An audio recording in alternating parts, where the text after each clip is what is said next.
ابو موسیٰ رضی اللہ عنہ روایت کرتے ہیں نبی کریم صلی اللہ علیہ وسلم نے فرمایا اس شخص کی مثال جو اپنے رب کو یاد کرتا ہے اور جو اپنے رب کو یاد نہیں کرتا زندہ اور مردہ جیسے ہے. تو ذکر کو زندگی سے تشبیہ دی گئی ہے، یعنی جس طرح انسان زندگی کے ساتھ خوبصورت ہوتا ہے، یعنی اس کا ظاہر خوبصورت ہوتا ہے جب زندہ ہوتا ہے، جب مر جاتا ہے تو آپ دیکھیے میت کیسی لگتی ہے. تو اسی طرح ذکر کے ساتھ انسان کا باطن روشن ہوتا ہے اور خوبصورت ہوتا ہے. ذکر جو ہے یعنی اللہ کی یاد جو ہے اس کی کئی اقسام ہیں. قرآن، نماز، تسبیحات، علم کا سیکھنا سکھانا، یہ اس وقت ہم ذکر کی مجلس میں ہیں. پھر اسی طرح دوسروں کو امر بالمعروف کرنا، نہی عن المنکر کرنا.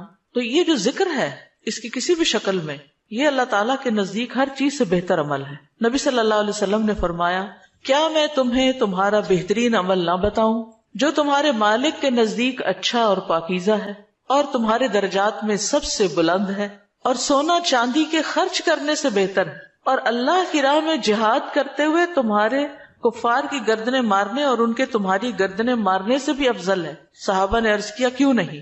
آپ نے فرمایا اللہ تعالیٰ کا ذکر، چاہے آپ نماز میں کر رہے ہیں، نوافل میں کر رہے ہیں، تلاوت قرآن کے ذریعے کر رہے ہیں، تعلیم قرآن کے ذریعے کر رہے ہیں، تسبیحات کے ذریعے کر رہے ہیں، درود شریف پڑھ رہے ہیں، کسی بھی طرح کھڑے بیٹھے لیٹے چلتے پھرتے، فارمل وے میں، انفارمل وے میں، اونچے یعنی جہرن اور سرن، جس شکل میں بھی آپ اللہ کو یاد کرتے تو اس کی اتنی زیادہ فضیلت ہے، بہت افضل عمل ہے. اور اس کے برعکس کیا ہوتا ہے؟ اللہ تعالیٰ سے غافل ہو جانا، بھول جانا، اور وہ عموماً کب ہوتا ہے؟ جب ہم دنیا میں خوب محو ہو جاتے ہیں. اسی طرح رسول اللہ صلی اللہ علیہ وسلم نے فرمایا بہترین عمل یہ ہے کہ جب تم دنیا سے رخصت ہو تو تمہاری زبان اللہ کے ذکر سے تر ہو. اور یہ اسی وقت ہو سکتا ہے جب ہمیں ہر حالت میں ذکر کرنے کی عادت ہو. یعنی ذکر جو ہی چھوٹے تو ہمیں کبھی سی محسوس ہونے لگے کہ کچھ رہ گیا ہے، کچھ چھٹ گیا میرے ہاتھ سے، کچھ نکل گیا ہے، کچھ کمی سی ہے، وہ خلا، وہ خالی پن فوراً محسوس کر لیں. ہم ذکر کرنے والے سب سے آگے آگے ہوں گے. رسول اللہ صلی اللہ علیہ وسلم نے فرمایا مفردون سبقت لے گئے. صحابہ نے پوچھا اللہ کے رسول مفردون کون ہے؟ آپ نے فرمایا اللہ کا بہت ذکر کرنے والے مرد اور ذکر کرنے والی عورتیں. ذکر کی حالت میں مسلسل اللہ تعالیٰ کا ساتھ ملتا ہے، اللہ کا قرب نصیب ہوتا ہے. اللہ تعالیٰ فرماتے ہیں میں اپنے بندے کے ساتھ ہوں جب تک وہ مجھے یاد کرتا ہے اور میری یاد میں اپنے دونوں ہونٹ ہلاتا ہے. پھر شیطانی حملوں سے بچاؤ کا مضبوط قلعہ ہے.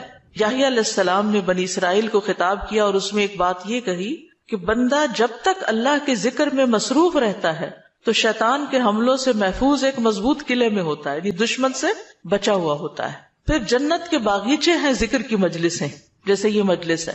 رسول اللہ صلی اللہ علیہ وسلم نے فرمایا جب تم لوگ جنت کے باغوں کے پاس سے گزرو تو کچھ کھا پی لیا کرو. صحابہ نے پوچھا جنت کے باغوں سے کیا مراد ہے؟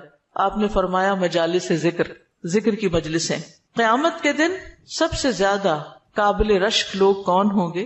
جن کے چہروں کی سفیدی دیکھنے والوں کو ڈھانپ لے گی. وہ انبیاء و شہداء نہیں ہوں گے لیکن ان کے اللہ کے قریب ہونے کی وجہ سے انبیاء و شہداء ان پہ رشک کریں گے. عرض کیا کہ اللہ کے رسول یہ کون لوگ ہوں گے جن پہ انبیاء و شہداء رشک کریں گے؟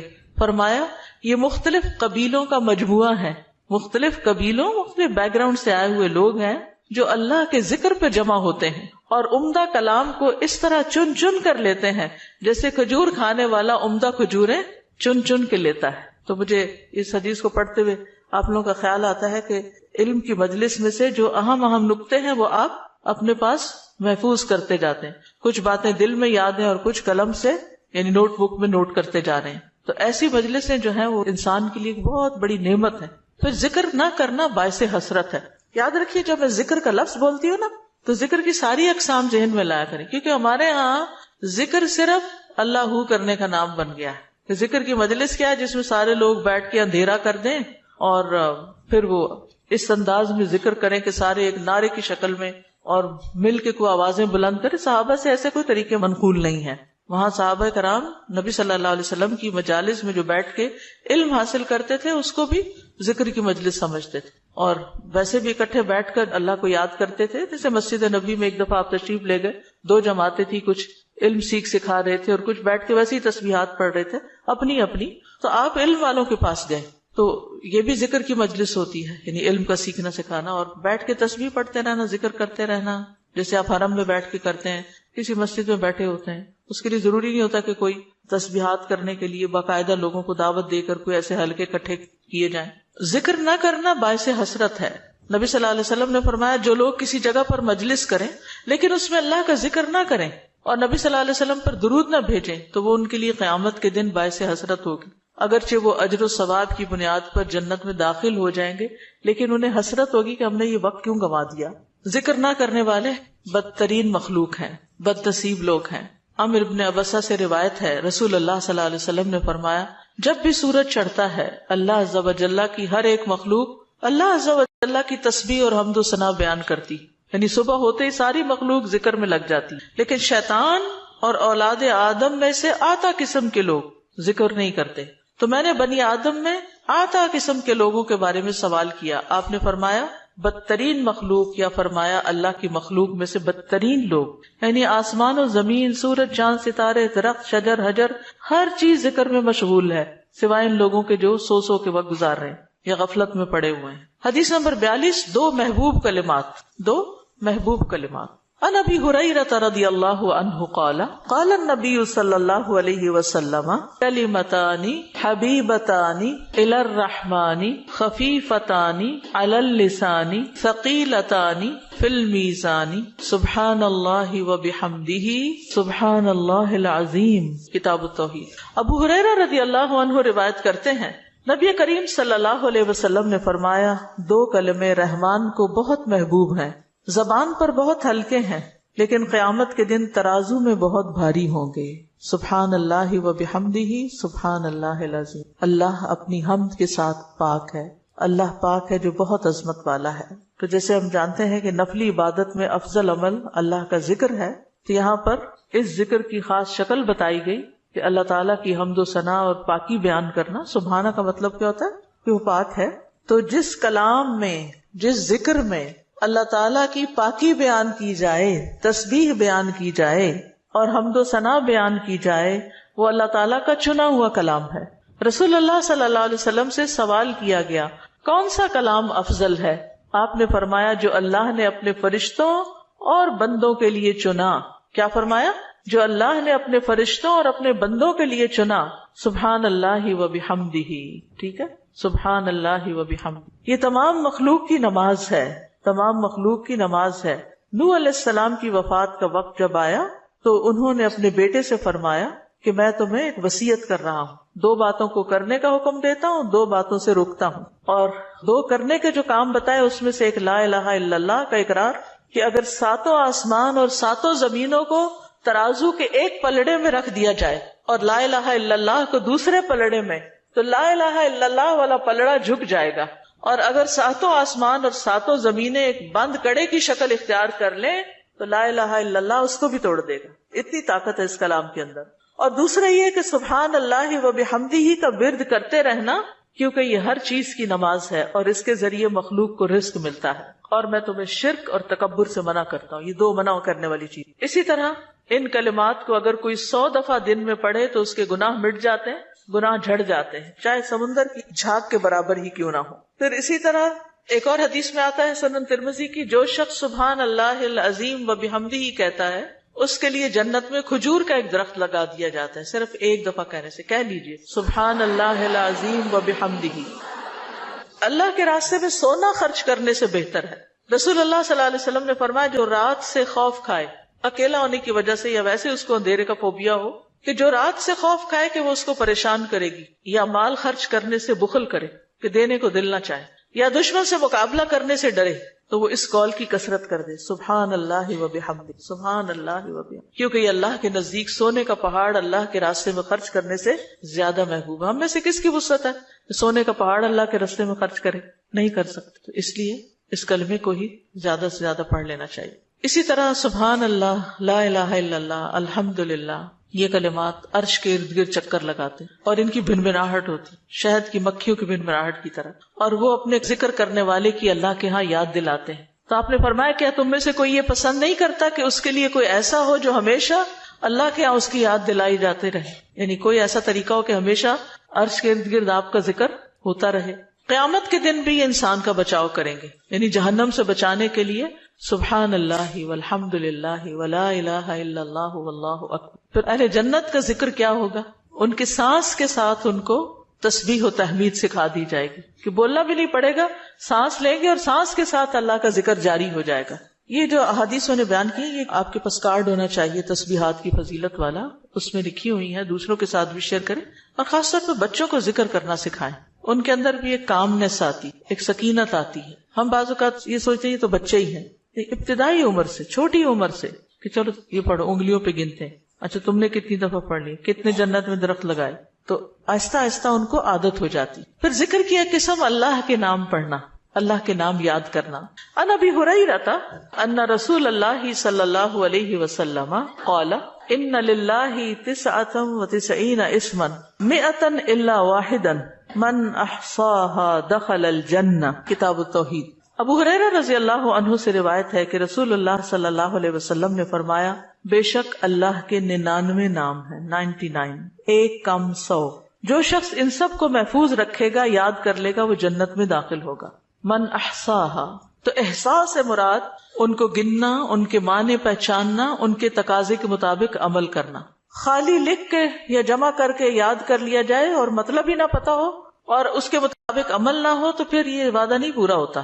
احصاء میں ہر چیز کا جمع ہو جانا ہے، یعنی اللہ تعالیٰ کے ناموں کی حدود کی حفاظت کرنا، ان کو پہچاننا، ان کا معنی جاننا، ان کی فضیلت جاننا، کہاں پڑھنا ہے.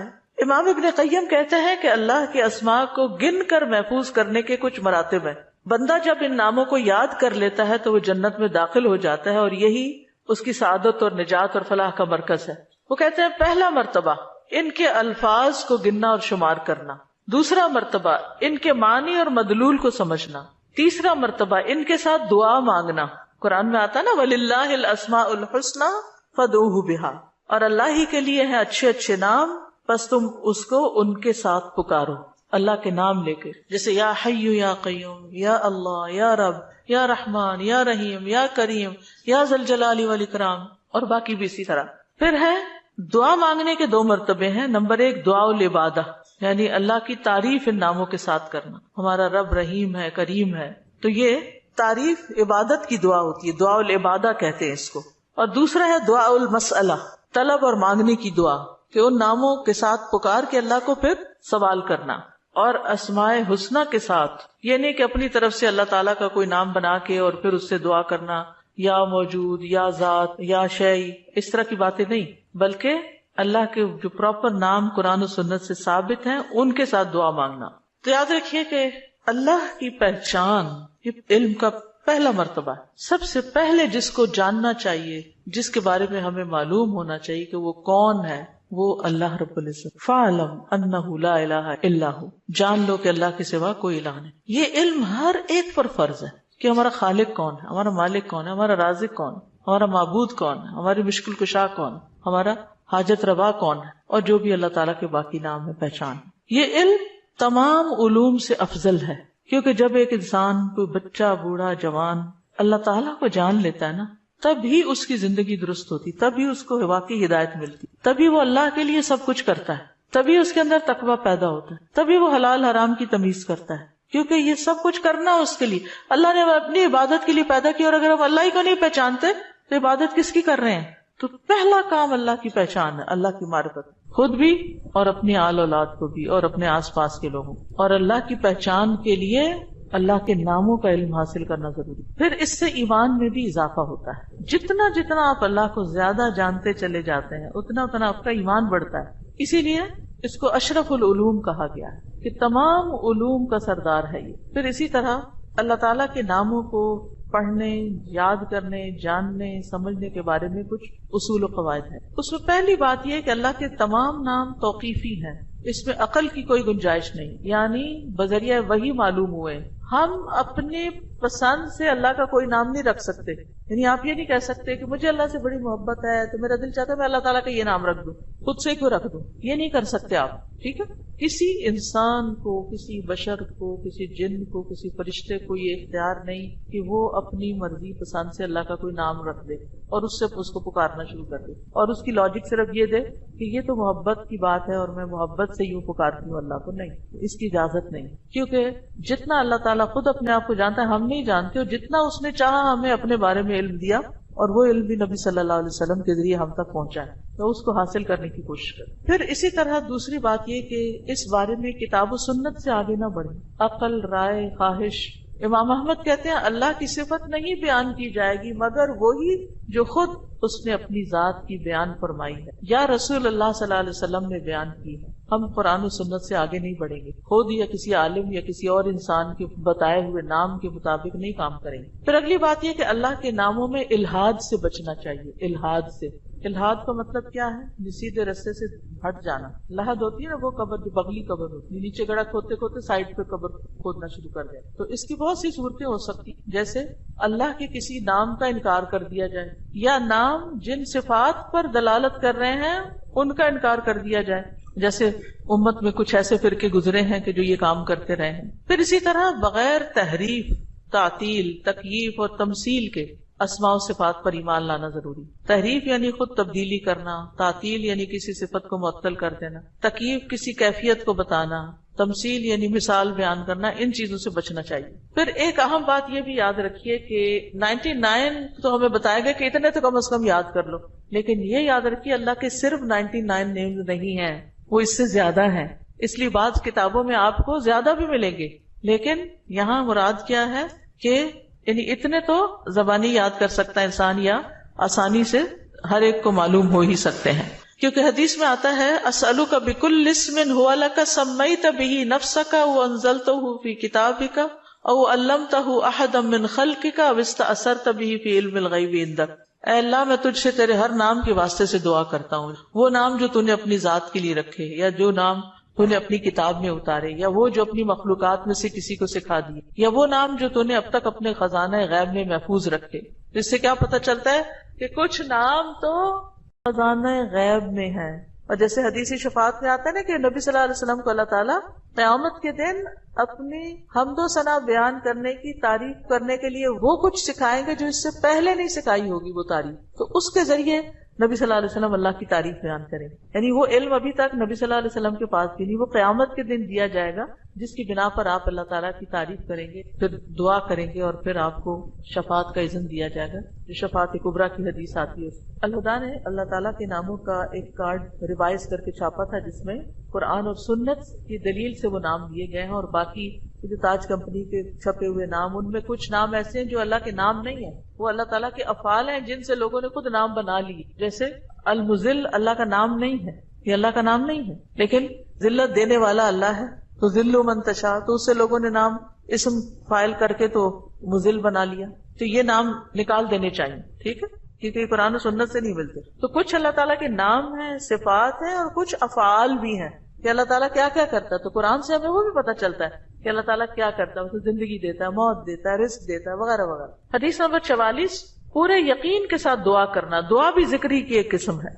ان انس قال قال رسول اللہ صلی اللہ علیہ وسلم اذا دعوتم اللہ فاعزموا فی الدعاء ولا یقولن احدکم ان شئت فاعتنی فان اللہ لا مستکرہ لہ. انس رضی اللہ عنہ روایت کرتے ہیں کہ رسول اللہ صلی اللہ علیہ وسلم نے فرمایا، جب تم اللہ کو پکارو تو پکارنے میں عزم رکھو، یعنی اچھی طرح پکارو، اور تم میں سے ہرگز کوئی یوں نہ کہے کہ اگر تو مجھے چاہے تو عطا کر دے، چاہے تو نہ کرے. یعنی لکھا ہوا نہیں یہاں، لیکن مطلب یہی بنتا ہے، کیونکہ اللہ کو کوئی بھی مجبور نہیں کر سکتا. ٹھیک ہے، تو یہاں دعا مانگنے کا ادب سکھایا گیا ہے کہ دعا پورے یقین کے ساتھ مانگنی چاہیے. یا اللہ تو دے سکتا ہے، تو مجھے عطا کر. یہ نہ کہے تو چاہے تو عطا کر، وہ تو دینے پہ قادر ہے، اس سے پورے یقین اور عزم کے ساتھ دعا کرے. اسی طرح دعا مانگنے کے کچھ اور آداب بھی ہیں. مسئلہ یہ کہ غافل دل سے دعا نہ کرے، کیونکہ اللہ تعالیٰ بے پرواہ دل کی دعا قبول نہیں کرتا. پھر یقین سے دعا کریں کہ قبولیت کا یقین ہو کہ نہیں اللہ تعالیٰ سنتا ہے. یہ نہیں پتہ نہیں سنے گا کہ نہیں، بہت مانگی ہے ابھی تک تو ہماری بات نہیں مانی گئی، پتہ نہیں آگے کیا ہوگا. میری تو سنتا ہی نہیں، نعوذ باللہ ایسی باتیں نہیں کرنی چاہیے. آپ کہ اللہ آپ کے تو بس میں ہے سب کچھ، آپ تو سب کچھ کر سکتے ہیں. پھر اسی طرح بغیر ہچکچاہٹ کے رب سے دعا کرنی چاہیے. کس سے؟ بغیر ہچکچاہٹ کے، پورے یقین سے. نبی صلی اللہ علیہ وسلم نے فرمایا جب تم میں سے کوئی آدمی اللہ کے سامنے اپنی خواہش کا اظہار کرے تو وہ زیادہ سے زیادہ مانگے، کیونکہ وہ اپنے رب سے مانگ رہا ہوتا ہے عز و جل سے، وہ سب کچھ کر سکتا ہے. پھر خشوع و خضوع اور عاجزی سے مانگے. ادعوا ربکم تضرعا وخفیا انہ لا يحب المعتدین. پھر گریہ و زاری، رو دھو کے مانگے. آپ دیکھیں کس طرح بچے جب انہیں کوئی چیز چاہیے ہوتی ہے تو بلا وجہ بھی رونا شروع کر دیتے ہیں. تکرار اور اصرار سے دعا کریں. نبی صلی اللہ علیہ وسلم بعض اوقات 3 بار ایک دعا دہراتے تھے. آپ نے فرمایا جس شخص نے 3 بار اللہ سے جنت مانگی تو جنت کہتی ہے اللہ اسے جنت میں داخل کر دے، اور جو شخص 3 مرتبہ آگ سے پناہ مانگے تو دوزخ کہتی ہے اللہ اس کو آگ سے پناہ دے دے. پھر دعا میں جلد بازی نہ کریں. تو بندہ جب تک جلد بازی نہ کرے دعا قبول کی جاتی رہتی. یعنی جلد بازی کیا ہے کہ مایوس ہو کے انسان تھک جائے اور دعا مانگنا چھوڑ دے، یہ نہیں ہونا چاہیے. جی استاذہ، جو اللہ تعالیٰ کے جو نام ہے اور جو ان کے صفات ہیں یہ ریلیٹ کرتے ہیں نا آپس میں؟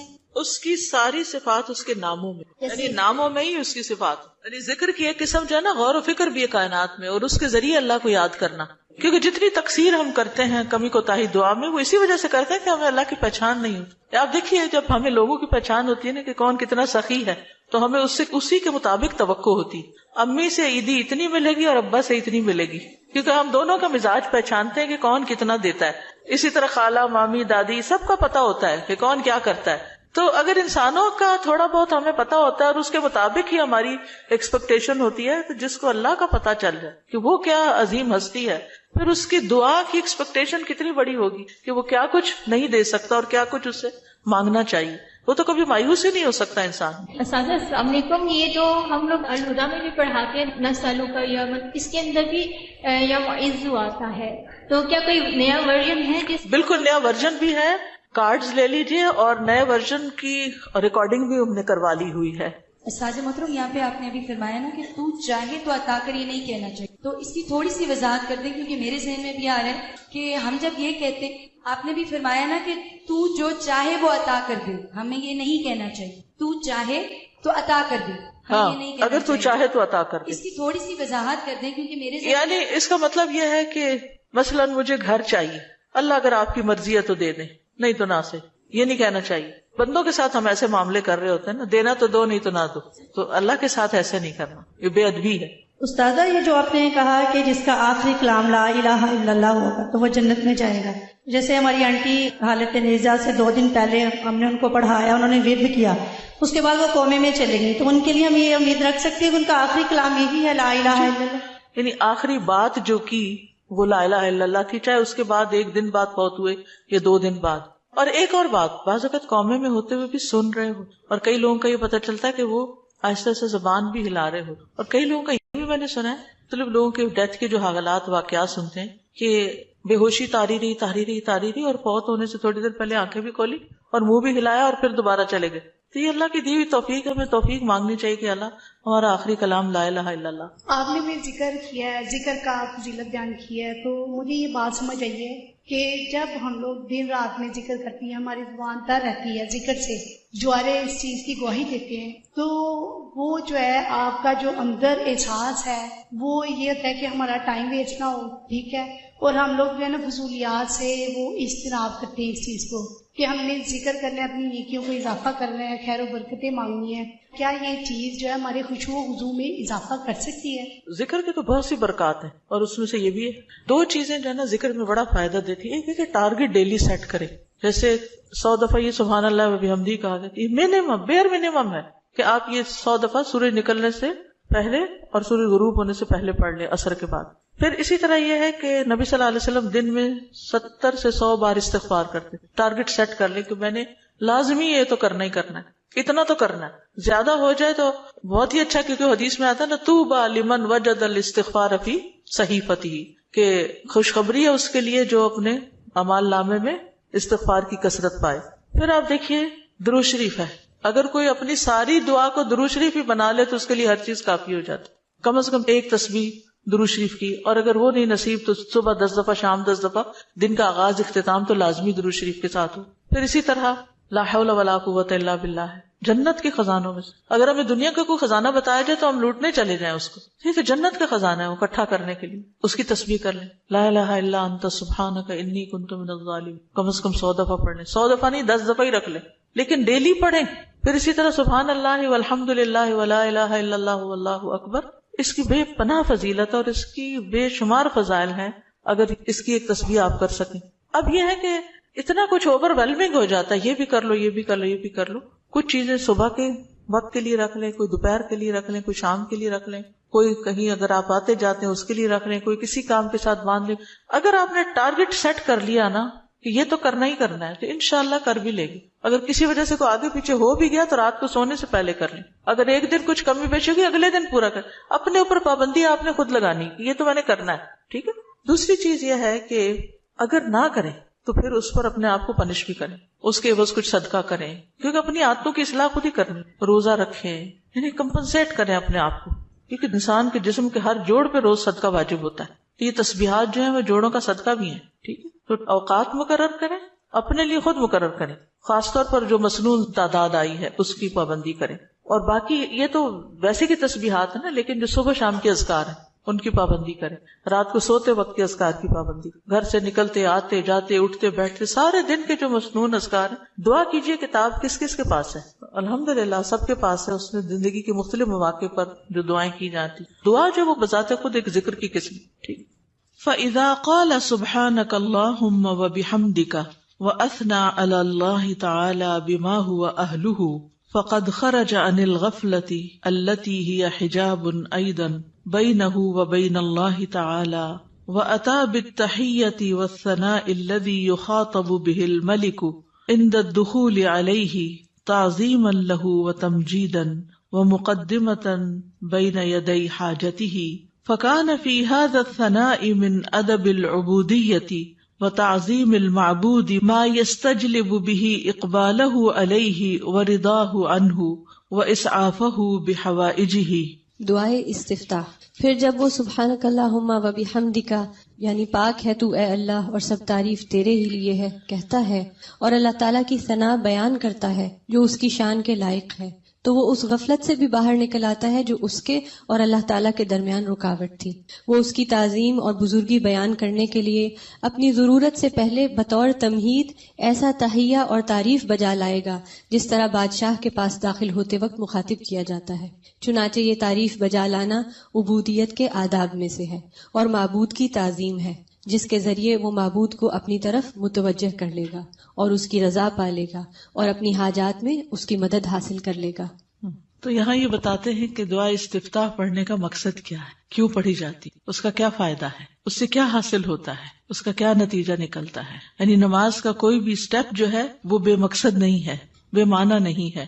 ایسے ہی کچھ چیزوں کو اکٹھا کر کے نماز نہیں بنا دی گئی, بلکہ اس کے پیچھے ایک حکمت ہے. فَإِذَا قَالَ سُبْحَانَكَ اللَّهُمَّ وَبِحَمْدِكَ پھر جب وہ کہتا ہے سبحانک پاک ہے تو, اللہم اے اللہ, وبحمدک اور ساتھ تیری تعریف کے یا سب تعریف تیرے لیے ہے, وَأَثْنَى عَلَى اللَّهِ تَعَالَى اور وہ ثنا بیان کرتا ہے اللہ سبحانہ تعالیٰ کی, بما ہوا اہلہ جس کا وہ اہل ہے, فقد خرج عن الغفلۃ تو تحقیق وہ غفلت سے نکل آتا ہے, التی ہی حجاب ایضا بینہ و بین اللہ تعالی وہ غفلت جو حجاب ہے, ایک پردہ ہے, ایضاً بھی یعنی وہ بھی ایک پردہ ہے اس بندے کے درمیان اور اللہ تعالی کے درمیان. یعنی تعریف شروع کرتے ہی انسان غفلت سے باہر آ جاتا ہے. وہ عطا بالتحیۃ والثناء اور وہ پیش کرتا ہے تحیہ سلام اور ثنا تعریف, الذی وہ جو یخاطب بہ الملک جس سے بادشاہ کو خطاب کیا جاتا ہے. یعنی کسی دنیاوی بادشاہ کے پاس بھی انسان جب حاضر ہوتا ہے اس کے دربار میں تو سب سے پہلے اس کی تعریف کرتا ہے. عند الدخول علیہ اس کے پاس داخل ہونے کے وقت, تعظیما لہ و تمجیدا اس کی تعظیم کرتے ہوئے اور اس کی بزرگی بیان کرتے ہوئے, وہ مقدمتا بین یدی حاجتہ اور اپنی حاجت پیش کرنے سے پہلے پہلے تمہید کے طور پر, مقدمہ تمہید یعنی مقدمے کے طور پر. فکان فی ھذا الثناء تو یہ تعریف جو ہے اس میں من ادب العبودیۃ یہ عبودیت کے آداب یا مینرز میں سے ہے. وتعظیم المعبود اور معبود کی تعظیم ہے، یعنی یہ اللہ سبحانہ تعالیٰ کی تعظیم کے لیے ہم ثنا پڑھتے ہیں شروع میں، سبحانک اللہم و بحمدک و تبارک اسمک وغیرہ. ما یستجلب بہ اقبالہ علیہ، جس کے ذریعے وہ کھینچ لاتا ہے یا متوجہ کر لیتا ہے اللہ سبحانہ تعالیٰ کی توجہ اپنی طرف، اقبالہ علیہ اس کی توجہ اپنی طرف، ورداہ عنہ اور اس کی رضا، واسعافہ بحوائجہ اور اس کی مدد کرنا. اسعاف آپ نے دیکھا ہوگا فرسٹ ایڈ کی جو ایمبولینسز ہوتی ہیں ان کے اوپر لکھا ہوتا ہے، یعنی فوری مدد طلب کرنا، بحوائجہ اپنی حاجات میں. تو یہ تعریف انسان کے لیے بہت فائدہ مند ثابت ہوتی ہے. کیا کیا فائدے اس میں بتائے گئے ہیں؟ نمبر 1، انسان غفلت سے نکل آتا ہے، ٹھیک ہے، خرج عن الغفلۃ التی ہی حجاب ایضا بینہ و بین اللہ تعالی. دوسری بات کیا ہے کہ وہ ملاقات سے پہلے یا ابتدا میں، جیسے کسی بھی بادشاہ کے پاس جانے کا ایک ادب، ایک پروٹوکول ہوتا ہے، تو یہاں بندہ تحیہ اور ثنا سے کام لیتا ہے. اور اس سے کیا فائدہ ہوتا ہے کہ ایک تو جو ہمارے اوپر ادب آداب کا حق ہے وہ ادا ہوتا ہے، دوسری طرف یہ کہ معبود کی تعظیم ہوتی ہے، معبود یا رب ہماری طرف متوجہ ہوتا ہے، وہ راضی ہوتا ہے اور بندے کی مدد کرنے میں وہ جلدی کرتا ہے. تو یہ فائدے ہیں دراصل ثنا پڑھنے کے. حقیقت یہ ہے کہ اللہ سبحانہ تعالیٰ کی ذات ہی قابل تعریف ہے. سورۃ ہود میں آتا ہے انہ حمید مجید، بے شک وہ بے حد تعریف کیا گیا، بڑی شان والا ہے. یعنی اللہ سبحانہ تعالیٰ کی شان بڑی بلند ہے، تو اس کی تعریف ہونی ہی چاہیے. دنیا میں آپ دیکھیں کہ کسی انسان نے اگر کوئی اچیومنٹ کی ہو، کوئی بڑا کام کیا ہو، تو دور بیٹھے بھی لوگ، نہ جاننے والے بھی اس کی تعریف کرتے رہتے کہ بڑا کمال کیا اس نے، فلاں چیز ایجاد کر دی ہے، فلاں چیز بنا دی ہے، فلاں کام کیا.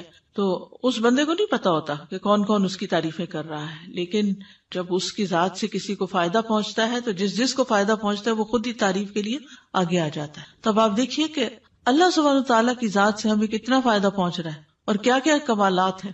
یعنی کسی کی بھی تعریف کرنے کی 2 بڑی وجوہات ہوتی، ایک اس کے کمالات اور دوسرا اس کی ذات سے فائدہ کتنا پہنچ. تو یہ دونوں چیزیں کامل درجے میں اللہ تعالیٰ کے اندر موجود ہیں. ہمارے پاس جو بھی کوئی نعمت ہے وہ اللہ ہی کی طرف سے ہے، اور ہر چیز میں اس کا کمال ہے، تخلیق میں اور رزق پہنچانے میں، اور جتنے بھی اس کے نام ہیں کامل صفات اور اسماء ہیں. تو اس لیے اس کی تعریف تو ہونی ہی چاہیے. تو نماز کے بالکل آغاز میں یہی سب سے مناسب جگہ ہے کہ جہاں تعریف ہو، اس کی حمد و ثنا ہو، کیونکہ وہ اس لائق ہے کہ اس کی حمد و ثنا کی جائے.